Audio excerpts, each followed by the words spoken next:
الله په لاره کې چې لېږي من جهز غازيا فقد غزا، او چا چې ارسال د نفقې وکړو یو په عموم نه ملاویږي، په بلې خرڅ کوي هم ملاوي، یو هم کوم 50 کروړه ده.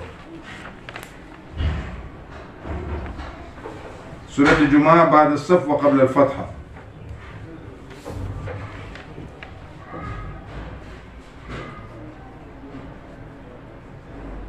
په ابتدا کې د توحید لپاره دلیل عقلی او وحی.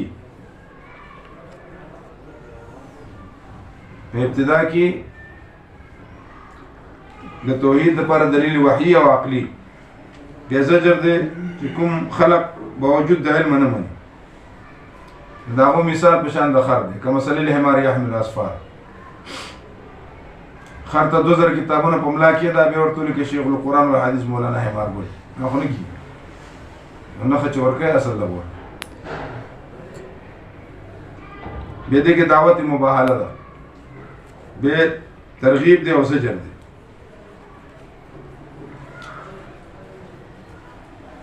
فقط انفاق وغیره مسئلې اوریدلی شي او تاسو راشئ.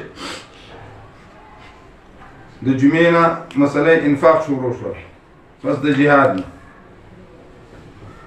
نو جمعه کې مسئله انفاق، سورة المنافقون کې مسئله انفاق، تغابن کې او سورة طلاق کې. یا ایها الذین آمنوا اذا نودی للصلاة من یوم الجمعة فاسعوا الى ذکر الله وذروا البیع. نبی علیہ السلام منبر باندې ناسو دا داسې ورځې وې چې په دغه وخت کې خلکو باندې فراواني ختمه شوې وه، لږ باندې د قات باندې شکل جوړ شوی. نبی علیہ السلام تقریر کړو، ابوبکر صدیق و عمر صاحب هم نو بار چې آواز وکړو د خلکو منډې کړې. نبی علیہ السلام خو دا مشران پاتې شو. نبی علیہ السلام یې که تاسو ټول تللی وی نو تاسو به اسمان نه اور ورېدلی. او ندا نه مراد کومه ندا ده؟ یو خو د اذان دپاره اولنۍ ندا دا د عثمان صاحب زمانه کې شروع شوه چې خلک جومات ته مخکې راشي تقریر وکړي. اصل خطبه چې ده هغه دویمه ده، هغه په عربۍ ده. اولنۍ اذان هم د هغه زمانه کې د خطبې نه مخکې چې کوم اذان دی د اصل کې اول. دا دویم اذان چې دی مونږ چې مخکې دا به زورا مقام به وي. او اذان د جومات بهر هم ویلی شي، امام المسجد، امام الامام. امام مخکې ودرېږي، دا نه چې د امام په خوله کې به باید سړی لاړ شي که نه منبر ته د امام په خوله کې وردېږي الله اکبر. داسې هم ویلی شي خو چې مخامخ هم ویلی شي، داسې هم ویلی شي په بل صف کې هم ویلی شي.